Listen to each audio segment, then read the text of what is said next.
untuk menghina Presiden Jokowi. Bukan Jokowi sebagai persona. Yang saya hina jabatan dia tuh. Yang saya kira jabatan dia. Rocky Gerung menghina presiden. Loh, presiden bukan orang, presiden itu fungsi, jabatan. Presiden ada martabat. Presiden tidak punya martabat. Presiden itu disebut bermartabat ketika dia menjalankan fungsi sebagai raja. Setelah berjibaku, berdebat, mengeluarkan pemikiran sampai kita pada sesi terakhir rakyat bersuara. Saya berikan kesempatan pada Bung Ciko Hakim, politisi PDI Perjuangan. Silakan Bung Ciko. Jadi pada prinsipnya begini, silakan. Kalau kita melihat dari drama-drama pencalonan ya, dari sebelum pencalonan, dari mulai pencermatan calon-calon, dari mulai sebelum putusan MK yang ada, ini semua semakin menarik, semakin pilkada ini dibandingkan pilkada-pilkada sebelumnya. Kita jujur aja, bahwa ada cawe-cawe kekuasaan, kita harus akui tidak bisa dibuktikan secara hukum, ya kan, pasti, karena memang yang cawe-cawe ini melakukan operasinya secara intelijen, ya kan. Ini artinya kan memang semua sudah tertata begitu rapi, kita harus akui. Dan ini semua bisa kita buktikan, kita lihat apa yang disampaikan oleh para hakim konstitusi, Mahkamah Konstitusi terkait dengan penyelenggaraan pemilu presiden maupun pemilu legislatif. Nah ini nggak terbantahkan lah. Tetapi apakah secara bukti detail satu persatu siapa ditelepon siapa pada jam berapa tadi misalnya seperti itu. Ini kan sulit untuk dibuktikan. Tetapi ini terasa. Hal-hal seperti ini tuh bisa dirasakan. Kalau tidak bisa dirasakan, mahasiswa nggak mungkin begitu meluap kemarahannya ketika turun ke jalan. Ini satu ya. Jadi tapi pada prinsipnya gini, ini semua sudah berlalu. Sekarang pencalonan ini sudah fix, hampir fix ya. Bahwa ada 1-2 yang kemudian ditangkap setelah pencalonan, ya kan, baru terjadi hari ini. Kalau Batubara misalnya. Tadi pagi misalnya, itu akan terjadi mungkin 1, 2, 3 kali lagi. Tapi ada 545 pilkada. Maksudnya gimana? Ada beberapa kali lagi yang bisa terjadi? Ya, bisa Anda meyakini terjadi. itu? Bisa saja terjadi. Saya nggak meyakini. Ini kita nggak bisa bicara soal yakin apa enggak. Memperkirakan. Tapi kecurigaan itu ada dasarnya, Aiman. Itu yang saya ingin sampaikan. Dan itu Anda mau menilai bahwa itu sulit untuk tidak mengatakan terkait dengan kekuasaan. Apakah itu langsung perintah dari Presiden Joko Widodo? Belum tentu. Ini Bupati Batubara ya? Bisa jadi adalah bagian-bagian, tunggu dulu, bagian-bagian dari aparat di sekelilingnya yang ingin menjilat, yang ingin terasa lebih hebat daripada pendukung yang lain. Ini bisa terjadi. Noel ngangguk-ngangguk di sini. Jelas ya kan, itu bisa terjadi, betul nggak Noel? Bahwa presiden dikelilingi orang-orang yang inkompeten, yang kadang-kadang menjerumuskan yang bersangkutan, seperti Hasan Nasbi yang suka bikin presiden wawancara pura-pura, ya kan? Itu salah satunya. Bahlil yang mengatakan panjang lebar soal Raja Jawa, setuju, ya kan? Nah artinya memang kadang-kadang bukan langsung dari presiden itu sendiri, tapi orang-orang sekelilingnya yang menjerumuskan dia dengan cara-cara seperti itu, cara-cara melakukan operasi-operasi. Tapi bisa juga presiden ada perintah juga dikit. Kalau itu tidak sepakat. Tapi jadi prinsipnya gini, ini semua tidak bisa dibuktikan ya A dengan A dan lain-lain secara detail. Tapi pada prinsipnya kita semua merasakan itu. Nah, kita berharap di kepemimpinan yang tinggal sebentar lagi ada harapan baru setelah presiden yang baru akan dilantik. Tetapi ada pilkada yang kadang kita songsong dan mudah-mudahan pilihan dan yang diusung oleh PDI Perjuangan didukung oleh kalian semua. Setuju? Tepuk tangan semuanya.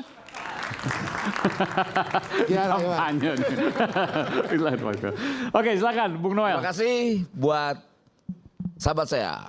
Oke. Yang tadi marah-marah dia. Tadi setuju terus saya gimana tuh? Jadi apa yang setuju? Enggak jelasin, enggak semuanya dengar lengkap soalnya. Apa yang setuju, apa yang tidak setuju. Yang setuju bahwa apa yang disampaikan Ciko itu betul. Apa yang mana yang betul? Banyak Kan nggak semua orang-orang dengar. hari ini mendadak merasa paling hebat, mencari muka di mata presiden, kemudian coba ingin menjerumuskan presiden, itu fakta. Dan saya katakan itu benar. Karena saya melihat dan merasakan langsung, karena saya bagian dari lingkaran itu. Persis apa yang Bung Silver rasakan juga, bahwa presiden tidak punya kepentingan terhadap proses pilkada. Karena dia bukan partai penguasa hari ini. Tapi orang-orang sekelilingnya yang mungkin saja berbuat demikian sehingga apa yang kita lihat hari ini menyimpulkan bahwa ini jangan-jangan kekuasaan. Kekuasaan itu belum tentu Pak Jokowi yang mengatakan itu. Tapi orang-orang sekelilingnya ingin menjilat.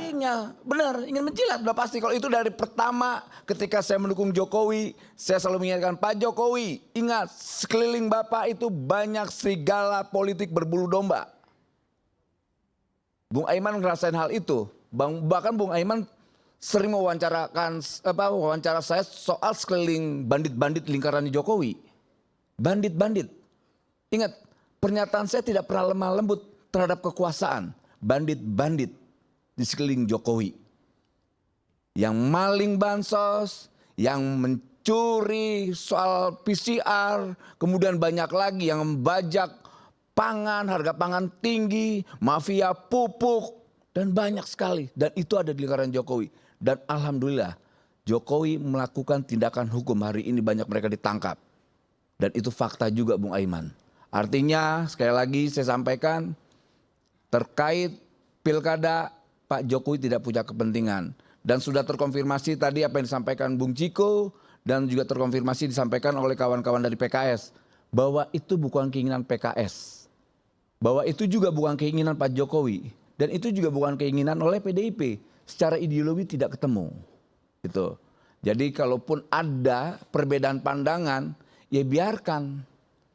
Itulah prinsip dari demokrasi yang hari ini harus kita nikmati bersama. Kemudian ada perbedaan, biarkan. Kita harus dewasa dalam perbedaan. Nggak bisa kita samaratakan. Kita punya sejarah kelam terhadap Orde Baru. Dan kita tidak mau mengulangi sejarah itu lagi. Kita berharap gerakan mahasiswa tetap timbul dan alhamdulillah kemarin gerakan mahasiswa luar biasa. Kita harus mengapresiasi gerakan mahasiswa. Terima kasih. Hidup mahasiswa! Oke. Boleh. Makasih. Silakan. Bung Gis, silakan. Saya pendek aja ya. Ada sebuah syair dari Nizar Kabani, bunyinya begini. Ada beberapa nama yang kami ingat, tapi kami tak tersenyum lagi ketika nama-nama itu disebutkan. Dan saya tidak tersenyum lagi dengan nama-nama itu. Terima kasih. Assalamualaikum warahmatullahi wabarakatuh. Keberatan menjelaskan sedikit kepada pemirsa maksudnya nama apa itu? Kenapa? Maksudnya nama apa? Nah, nama orang yang kita tahu dan saya tidak tersenyum lagi dengan nama-nama itu bila Bahkan disebutkan. banyak nama. Ya, itu cukuplah buat saya. Tapi Oke, baik. paling tidak saya menyetir itu. Dan hari ini gelapnya demokrasi di Indonesia menjadi bukan lagi gelap ya. Ini harus ada perlawanan yang sangat luar biasa. Karena mungkin ya MK ke depan harus nanti Rocky yang ceritakan tentang itu. Selain 3 nama pilihan itu harus ada kotak kosong pilihan masyarakat agar yang memilih tidak semua juga ada salurannya. Karena kalau tidak ada saluran itu seperti ini terjadi. Ini untuk Cagup DKI ya, kan ada 3 pasangan. Iya. Harusnya ada 4, satu lagi kotak kosong gitu. Iya, kotak kosong yang tidak untuk semua gitu loh. Agar aspirasi warga yang dibegal itu bisa disalurkan di sana. Oke. Saya kira ke depan MK perlu melakukan itu. Tapi judicial review-nya saya nggak paham. Oke, baik. Bung Silverto, silakan. Ya, terima kasih. Satu hal yang saya ingin kemukakan di sini bahwa pembegalan atau sabotase yang dilakukan pemerintah kepada calon-calon yang ada mulai dari capres kemarin, sekarang pilkada, ya kan, ini tidak ada buktinya sama sekali. Intervensi ini atau tindak pidana bahkan abuse of power itu nggak ada. Jadi kembali lagi kita sebagai anak-anak bangsa, marilah kita memberikan edukasi yang baik untuk rakyat kita. Jangan kita opinikan isu-isu kebohongan, menjelekkan, merendahkan orang lain yang tidak sesuai dengan nilai Pancasila dan juga nilai budaya bangsa kita. Sepintar apapun kita, sehebat apapun kita, tapi etika, adab, dan moral itu yang lebih utama. Dan kedepannya, mari kita song-song pilkada ini dengan gagasan, dengan program, dengan visi misi agar benar-benar rakyat kita mendapat pemimpin yang baik, yang punya hati buat rakyat dan ingin memajukan bangsa dan negara kita. Itu saja, terima kasih. Oke, baik. Bung Fathul Bari, silakan. Ya, kalau kami ya, ini kan kita memang tantangan demokrasi ini luar biasa. Makanya di PKS pun kita pernah membahas ya bagaimana sebetulnya secara strategis ini akarnya lah permasalahan yang penting juga kita dijawab oleh para pimpinan kita nanti. selama 5 tahun ini kita muter terus nih. Jadi kenapa artinya demokrasi kita dianggap involutif? Pertama karena hampir setiap proses pemilu kita hanya muter-muter di aspek demokrasi prosedural, berdebat tentang perubahan-perubahan mekanisme dalam pemilu, pilkada, sampai mau pemilu, mau pilpres saja muncul keputusan MK, mau pilkada muncul keputusan MK. Lalu setiap proses 5 tahun diubah lagi rancangan undang-undang ini, dibahas lagi gimana thresholdnya dan sebagainya. Ini sebetulnya kalau secara strategis, baik pimpinan-pimpinan kita di Indonesia ini penting juga untuk meninjau bagaimana demokrasi kita baiknya juga jangan terjebak dengan perputaran involutif demokrasi prosedural, tapi masuk ke aspek substantif. Tawaran PKS gimana? Ya itu tadi masuk ke aspek substantif gitu, Bisa karena dijelaskan? nanti kita bisa lebih fokus tentang apa yang ingin kita perjuangkan bagi masyarakat. Jadi tidak terjebak dengan demokrasi prosedural, perubahan sistem dan lain-lain yang akhirnya juga muncul opini, perspektif, dugaan dan bisa jadi benar gitu tentang hal-hal yang tadi disebutkan. Ada sandra, ada kasus kecurigaan dan sebagainya. Makanya seharusnya itu diselesaikan dulu nih kalau kita mau berpikir sebagai seorang negarawan gitu. Dan ini menurut saya perlu juga didorong ke depan. Nah yang kedua tentu aspek politik praktis, ya tentu praktek yang banyak aspek-aspek yang di dalamnya itu ada negosiasi, mencari strategi-strategi yang ada. Dan kita di PKS yang tentu, ini lepas dari soal Anies nih ya. Ini kan kita berdebat panjang karena seolah nih Indonesia pembahasannya hanya Anies saja nih. Padahal di luar itu banyak sekali. Dan bahkan banyak juga yang memposisikan seolah ketika kita berbeda tentang konteks A, konteks B, lalu kita seolah melawan kehendak rakyat misalnya. Jangan juga diposisikan seperti itu. Kita ini kan berpolitik secara baik, juga secara punya orientasi kebaikan. Semua calon ini semua berpikir untuk bagaimana memberikan yang terbaik untuk masyarakat. Tinggal nanti publik mengawasi hal-hal yang mungkin selama ini kurang baik. 10 tahun kemarin mungkin banyak evaluasi, dievaluasi. Proses-proses pembuatan rancangan undang-undang yang tidak partisipatif, kurang bisa melibatkan publik, dan akhirnya ditentang pun juga kurang didengarkan. Ini perlu jadi tinjauan kita. Ini perlu jadi cerminan buat kita semua bahwa semua proses dalam demokrasi kita jangan sampai berjalan di tempat, demokrasi kita jangan sampai involutif, tapi fokuskan kepada substansi untuk kerja-kerja yang baik pada masyarakat. Oke, baik. Bung Rocky terakhir silakan. Oke, terima kasih. Dari akal dulu ya. Yang kita bicarakan sekarang bukan soal politik, tetapi cara berpikir politis itu soalnya tuh. Kalau soal politik kita tahu bahwa dari awal saya menginginkan 0% threshold itu. 0%. Pada Anies saya pernah bilang tuh, ngapain lu minta gue dukung lu? Lu dukung dulu 0% itu. Ini terjadi karena berebut 20%. Debat itu terjadi karena berebut celah yang kecil itu 20%. Maka terjadi persekongkolan kebusukan bahkan itu. Saya pernah kritik, apa mungkin PKS koalisi dengan PDIP? Jelas ijtihadnya berbeda tuh. Kalau di pilkada ada nih sekarang nih, ada beberapa juga. Iya, Dan iya. sebelum-sebelumnya ada juga. Betul, deskripsinya ada tapi normativitinya mestinya nggak ada itu. Kan kacau itu. Ya, sekarang itu soal normativity itu. Saya bukan politisi. Saya dosen dan pendaki gunung. Saya terlibat dalam politik karena saya pikir politik itu mesti diasuh dengan force of better argument. Force of the better argument. Siapa punya argumen terbaik, dia boleh ajukan itu sebagai dalil tuh. Nggak boleh ada sentimen di situ kan. Karena itu saya memilih untuk menghina Presiden Jokowi. Bukan Jokowi sebagai persona. Yang saya hina jabatan dia tuh. Yang saya kritik jabatan dia. Rocky Gerung menghina presiden. Loh, presiden bukan orang, presiden itu fungsi, jabatan. Presiden ada martabat. Presiden tidak punya martabat. Presiden itu disebut bermartabat ketika dia menjalankan fungsi sebagai raja. Karena tubuh publiknya menyatu dengan tubuh privat. Martabat itu hanya ada pada orang berikan, disebut human dignity. Dignitasnya pada manusia. Itu satu frasa. Human dignity. Saya menghargai manusianya. Bukan jabatannya. Itu yang mesti jelas di kita tuh. Karena itu saya heran, kenapa kalau saya memaki-maki presiden, saya diomelin. Kenapa orang yang memuji-muji presiden tidak diomelin? Kan dua-duanya deskripsi. Memuji dan memaki itu dua-duanya kualitas yang sama derajatnya. Pujian jadi pujian karena ada yang memaki. Makian jadi makian karena ada yang memuji itu. Bifurkasi itu yang mau saya terangkan. Saya terangkan sebagai dosen ya. Poin itu tuh. Jadi kalau saya kasih kritik betul-betul metodologis. Apakah saya benci pada Presiden Jokowi? Enggak. Kaisang menikah. Saya diundang oleh keluarga Jokowi. Di mana Anies telepon dari Jogja. Rok, lu di mana Rok? Kenapa? Gue ini udah 3 jam nggak bisa ketemuin Jokowi itu. Karena mesti ngantri. Gue bilang gue diundang malam hari ya.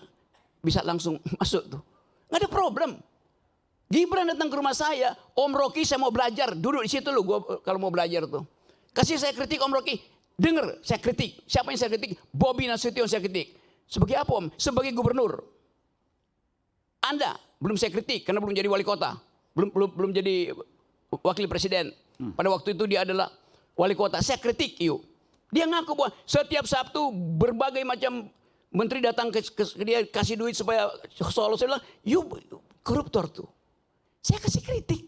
Dia gak marah. Karena saya terangkan saya kritik kamu karena saya tanya, you datang sebagai apa? Sebagai wali kota? Ya mendua Om. Saya juga datang karena saya bosan ikut kuliah-kuliah di sekolah PDIP. Dia bilang begitu. Tadi sebelum Tunggu, gue mau terangin semua hal. setiap minggu menteri datang maksudnya apa itu? Ya udah, you nggak usah tanya itu. Jadi saya mau terangkan itu dalam posisi saya sebagai kritikus. Saya mau jadi kritikus. Orang-orang yang jadi pejabat nggak mau, saya mau jadi kritikus saja. Kenapa saya nggak mau jadi kritikus itu kan? Jadi saya mau jujur katakan itu. Jadi tidak semua yang kotor itu tidak berguna. Saya kasih ilustrasi. Suatu waktu saya naik ke Himalaya, Gunung Himalaya. Di ketinggian kira-kira 5.000 meter, 5.500. Saya kehilangan orientasi. Suhu udah turun minus 20. Pos terakhir itu saya tinggalkan 3 jam. Nggak dapat lagi tea house untuk nginep tuh. Bayangin minus 20, angin 90. Kalau buka handskun itu, apa namanya kaos tangan itu ceret kayak jarum masuknya di situ. Luka itu oleh butir es itu. Lalu kita cari akal bagaimana caranya. Tidak ada tempat menginap di situ. Dapat kandang yak. Yak itu adalah binatang endemi Himalaya. Itu kayak banteng kecil gitu. Kalau banteng gede adanya di di tempat Bu Mega. Ini banteng kecil, rambutnya panjang. Kita kumpulin kotorannya, tai yak itu. Saya tidur di situ tuh. Kotoran itu berguna untuk menyelamatkan saya tuh. Tidak semua yang najis itu tidak berguna. Apalagi dalam politik itu kan. Yang sepenuh-penuhnya adalah najis itu kan. Jadi saya mau terangkan itu dalam upaya untuk membekali negeri ini. Dengan pengetahuan. Rocky Gerung gak berguna buat bangsa. 2 minggu lalu saya pulang dari Paris. Bawa medali emas buat Indonesia tuh.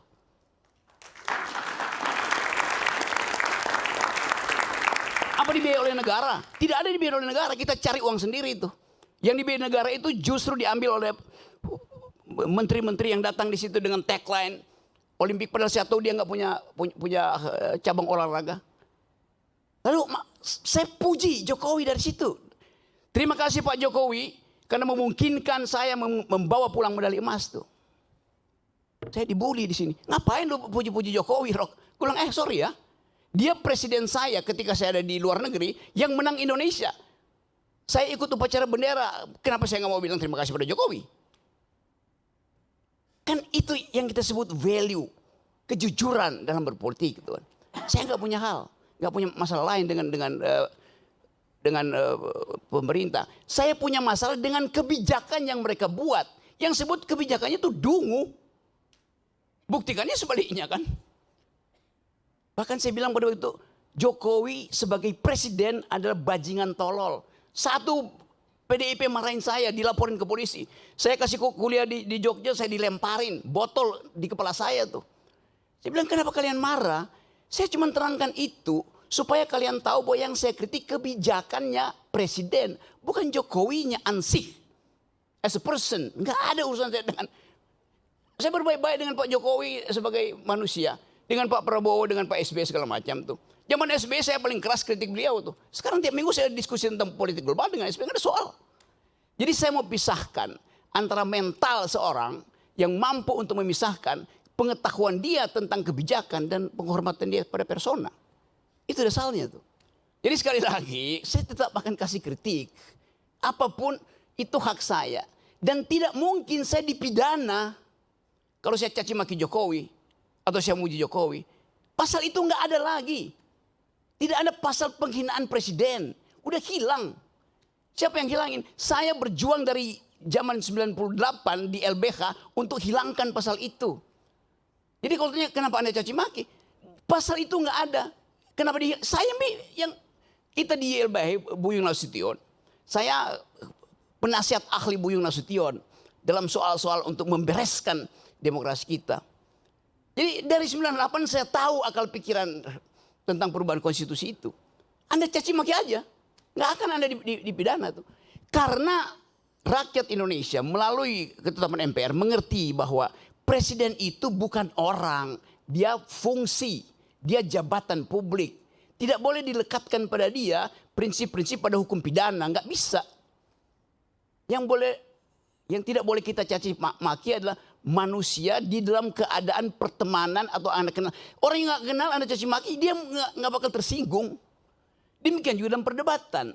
Debat itu adalah kemampuan untuk mengolah argumentasi itu. Itu aja. Sebagai dosen, saya mengajar dari S1 sampai S3. Ayo bayangin coba. Dengan metodologi yang sama itu, cara berpikir. Jadi bagi saya nggak ada soal itu. Saya akan terus kasih kritik. Saya akan terus kasih argumen. Tapi saya mencintai bangsa ini. Negeri ini saya cintai. Yang saya nggak cintai adalah politisi busuk. Yang saya cintai adalah pejabat busuk. Presiden busuk, menteri busuk. Ngapain cintain mereka? Mereka umurnya 5 tahun. Bangsa ini umurnya sepanjang hidup. Itu poinnya. Jadi politik bukan the art of the possible, kemungkinan bukan. Politik adalah the art of attacking the impossible. Yang impossible itu justru kita lenyapkan. Nah balik pada tema hari ini, kita bicarakan sesuatu yang sebetulnya barang bekas semua nih. Yang kita tahu ini terjadi karena perebutan threshold. Mulailah dengan mengucapkan thresholdnya dibikin 0, itu harusnya tuh. Supaya ada kesetaraan orang berargumen tuh. Supaya dia argumennya bagus, bukan karena masa pendukungnya bagus. Karena itu, saya terus-menerus mengatakan bahwa untuk menjadi calon presiden, calon wakil presiden, calon gubernur, calon bupati, calon apa aja, pakai prinsip pertama bukan elektabilitas, tapi etikabilitas itu. Ini calon pejabat ini pernah berbohong nggak? Pernah nyolong nggak? Kalau dia lolos etikabilitas, saya uji yang kedua, intelektualitas. Karena dia mesti berdebat dengan pemimpin dunia. Itu pentingnya latihan perdebatan. Dasar perdebatan adalah konstruksi berpikir. Dasar perdebatan adalah kemampuan untuk mengolah pikiran, bukan sekedar untuk retorika, tapi dengan logika. Ya. Jadi kalau seseorang pemimpin, pilkada misalnya, dia lolos etikabilitas, oke, bagus, moralnya bagus. Tunggu dulu, belum selesai. Apakah dia mampu untuk mengunyah konsep, ilmu pengetahuan, sejarah, etc. Jadi loloskan dia secara etikabilitas, loloskan dia secara intelektualitas, baru dia kita izinkan diuji elektabilitasnya. Begitu logikanya tuh. Bukan elektabilitasnya diuji duluan. Elektabilitasnya bisa disogok ke lembaga-lembaga survei kok. Nah saya ingin didik bangsa ini sebagai seorang yang memilih profesi dosen, guru, supaya jujur dalam berargumentasi. Assalamualaikum warahmatullahi wabarakatuh. Waalaikumsalam warahmatullahi wabarakatuh. Oke, luar biasa. Dan pilkada menuju waktu pencoblosan Rabu 27 November 2024. Dugaan politik sandra menjadi bagian dari perjalanan pilkada, di mana kekuasaan disebut-sebut berada di baliknya. Esok janji-janji politik terdengar nyaring. Reklame, baliho, calon kepala daerah mengisi ruang warga. Kotak kosong pun tersebar di puluhan daerah. Pilkada serentak adalah sebuah perjalanan baru di mana prosesnya akan tercatat dan janjinya akan dilihat menjadi bagian sejarah bangsa bagi anak dan cucu kelak. Saya Aiman Wicaksono, sampai berjumpa di Rakyat Bersuara berikutnya.